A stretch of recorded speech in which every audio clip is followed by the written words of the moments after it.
Apagar.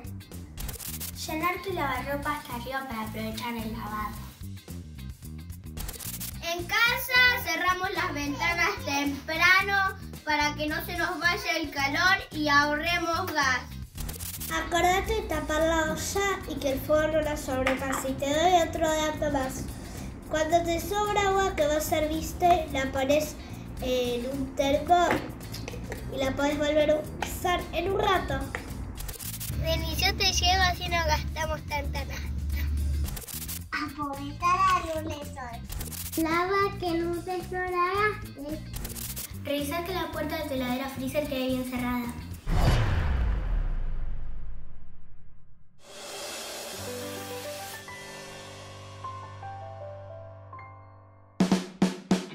Bien, bien, bien. A ver, hoy ellos son los que nos enseñan a nosotros, porque a lo más grande nos cuesta, que crecimos en un estado de confort, antes de lavarnos los dientes, de cepillarnos, teníamos la canilla abierta, no sé, 5 minutos. Digo, ha cambiado la situación, ha cambiado los números que nos llegan en la boleta y han cambiado también la mentalidad de los chicos. Y va cambiando cada vez más, va cambiando mucho y ahí tenemos una enorme oportunidad, así como hay que trabajar en políticas públicas para el ahora y vuelvo un poco a la ley que mencionaba de eficiencia energética, contemplaba el tema de la educación, porque en realidad la única manera de generar un cambio cultural es trabajando hoy en la educación, además de cambio tecnológico y tema de tarifas y educación al usuario. También necesitamos educar a nuestros niños en todos los niveles para que cuando dentro de 10, 15 o 20 años sean ellos los tomadores de decisión en las casas o en las industrias, tengan eso ya internalizado, que ya tengan el cambio de comportamiento y tengan el ahorro y la eficiencia energética como algo que no se discute. Es similar a lo que pasó hace muchos años con el cinturón de seguridad. Cuando éramos chicos, se empezaba a hablar, algunos autos tenían, otros no, y hoy nadie se lo cuestiona. No, pero acordate que en el medio tuvo que haber un accidente gravísimo en la Ruta 2, con muchas víctimas fatales para tomar conciencia. No tenemos que llegar a eso. No, obviamente que no, pero también hubo campañas de comunicación, educación en las escuelas, fuertes multas y cambio de tecnología porque los autos empezaron a venir de manera obligatoria con otro tipo de cinturones. Esos mismos componentes tienen que aparecer para apalancar el tema de eficiencia energética. Educación, concientización, el tema de incentivo o multa, después podemos discutir qué es mejor o qué es peor, bueno, si la zanahoria o el palo, pero todas esas componentes tienen que estar presentes. Los países que fueron exitosos en políticas de eficiencia energética han desarrollado a lo largo de los años, y esa es otra de las claves, continuidad. Porque si empezamos y dejamos todo a mitad de camino, que no sea esto no funciona. Y bueno, promover un cambio cultural implica eso, a lo mejor tener una buena campaña de comunicación que sea perseverante, que sea consistente. Pero yo no sé si los cambios no se promueven más rápido con un estímulo. Por ejemplo, los controles de alcoholemia. Yo creo que la conducta de los conductores está muy estimulada por el temor a que haya un control y tener una penalización. No podría venir por ese lado, por una fuerza coercitiva que te castigue si vos no cumplís ciertas pautas de eficiencia. Sin duda, y de hecho hay experiencias en el mundo donde ponen cupos de ahorro o metas de ahorro, por ejemplo, para los grandes consumidores, decir, bueno, en 5 años tu consumo tiene que reducirse un 30% respecto del año base X. Eso existe. Si no, también, la penalización, que es una tarifa más cara.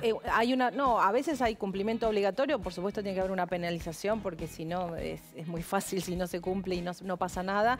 La penalización puede ser una multa muy alta y muchas veces, y esto cada vez se ve más, cuando hablamos más de industrias y de empresas, es el propio mercado. Y cuando digo mercado es en términos amplios. Los consumidores, y los consumidores podemos ser individuales, pero también pueden ser otras empresas que compran las materias primas. Se está hablando mucho del impuesto al carbono en frontera, lo que se llama Carbon Border Tax en Europa. Entonces también el mercado empieza a elegir si compro o no a alguien que es más o menos eficiente en sus consumos. Y también los bancos y los inversores. El sistema financiero cada vez más mira dónde invierte sus recursos y le pide a las empresas, bueno, mostrame tu plan sobre no solo de eficiencia, sino en general se habla del plan de descarbonización. ¿Qué vas a hacer de acá a los próximos 20 o 30 años, de cara al 2050, para hacer tu contribución con el tema del cambio climático? Ese es el estímulo, claro, el estímulo más eficaz para promover las energías verdes o las energías renovables, ¿no? Sí. Pero, perdón, a propósito de Europa, hay aplicaciones que le permiten a los consumidores, a los usuarios, ir controlando su propio consumo. ¿Existe en Argentina alguna tecnología similar? Sí, existen. Ir viendo lo que vas consumiendo, claro, como el minuto a minuto, claro, el rating que vas haciendo. Existen, de hecho, hay creo que son 3 empresas argentinas con tecnología nacional, con desarrollo nacional, donde yo tengo uno en mi casa y en mi celular podríamos ver ahora cuánto estamos consumiendo y vos ves que si de repente prendés, no sé, el microondas, el consumo se te dispara, tiene alertas de si te puedes poner topes y decir, bueno, avísame.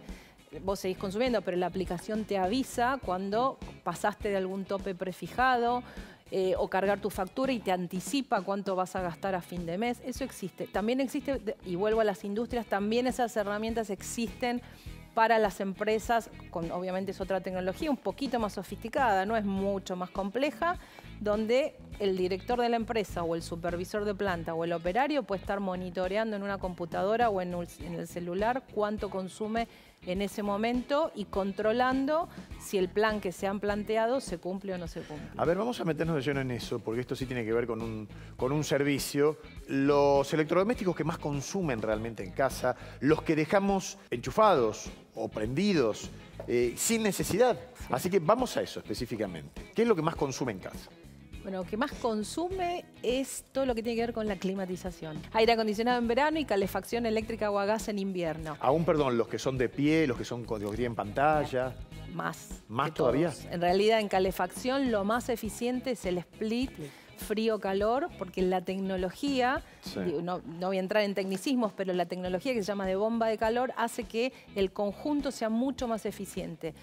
Y además, comparado con los calefactores, porque he visto algunas placas que dicen el calefactor consume menos, es el consumo unitario por hora, pero yo ese calefactor para calefaccionar en una temperatura de 21 o 22 grados un ambiente lo necesito tener muchas más horas prendido para llegar a una temperatura homogénea. En cambio el split frío-calor lo pongo en calor y en 15 minutos tengo una temperatura agradable en todo el ambiente. Es decir, que si estoy construyendo, por ejemplo, o tengo que equipar mi casa, prefiero, y la tengo que calefaccionar, elijo la electricidad en lugar del gas. Sí. Como y una si pauta es gas, general. Probablemente las calderas que hay muy eficientes, sin piloto, con tecnologías modulantes y reguladoras de temperatura. Si estás construyendo algo de cero, también ahí hay una oportunidad de ir por una tecnología más eficiente, que por supuesto algunas veces es un poco más cara, pero lo recuperás en la vida útil.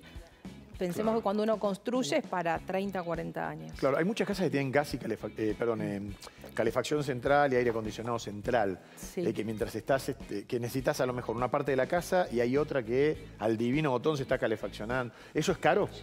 Obviamente, porque claro, estás calefaccionando lugar o climatizando con aire lugares que no necesitas. Claro. Ahí necesitas regular ambiente por ambiente. Lugares. Es como salir de tu casa y dejar el aire prendido, es lo mismo. Ajá, conceptualmente. Sí. Hay una cuestión, perdón, ¿no? Por ejemplo, un televisor de 65 pulgadas consume 4 veces más que uno de 32. Ahora, hay que tener realmente un bolsillo ajustado o una conciencia muy importante sobre el planeta o sobre la economía del país para resignar las pulgadas de un televisor. Sí, pero claro, es así. Tenía una información, por favor, corroborémosla, pero que por una capa de solo 3 milímetros de hielo en el congelador o en el freezer se incrementa el consumo de la heladera un 30%. Es decir, son cosas que creo que sí, no todos tenemos en cuenta ni a la hora de consumir ni a la hora de equipar un hogar. Y hasta cosas más sencillas como el burlete roto de la heladera o perforado, eso genera más, no solamente más consumo, sino más desgaste también. Entonces hay un montón de medidas sencillas como descongelar a tiempo, como acondicionar el burlete, y si tenemos que cambiar la heladera y sí analizar la tecnología inverter que está asociada en general a que las tecnologías no frost también son mucho más eficientes y eso vale para heladeras, lavarropas y aire acondicionado. Andrea, ¿cuándo ¿Cuándo apago realmente la tele? ¿Cuando la apago con el control? Porque queda la lucita Cuando roja. apagás con el control, apagás una parte. Después queda el stand-by y lo que hay que apagar es el stand-by. Y ahí, como siempre, da como un poco de fiaca. Entonces ahí por ahí la recomendación es tener todo sobre una zapatilla y apagar todos los stand-by al mismo tiempo. En otros países, por ejemplo, existen los enchufes, tienen encendido y apagado. Entonces vos tenés todo enchufado y lo único que haces es apagarlo cuando no lo usás. Bien. Seguimos con tips de ahorro. Calefón sin piloto, encendido automático. Sí, la llama no debe exceder el perímetro de la olla en la cocina a gas. Para cocinar, ¿no? Sí. Parece una cosa sencilla, pero lo mismo, ¿microondas o el horno convencional, el horno a gas? Bueno, ahí la cuenta que podemos hacer puede ser engañosa, porque el consumo unitario, o sea, por hora, es mucho más alto el del microondas. Pero en general el microondas se usa por periodos muy cortitos. Entonces, si tenemos que calentar algo y con 1 minuto de microondas lo resolvemos, el horno a gas, hasta que entra en régimen de temperatura y llega a la misma temperatura la comida, y va a gastar más seguramente. Tendríamos que hacer un ranking. Un ranking de las opciones en ese sentido más eficientes. Yo creo que esto que estamos atravesando es un antes y un después, ¿no? En donde, como decíamos, la zanahoria o el rebenque, la tarifa va a venir ajustada, a partir de lo cual vamos a tener que tener en nuestra vida consuetudinaria, en nuestra vida diaria, cambios, porque nos guste o no, nos va a pegar en nuestra economía de bolsillo.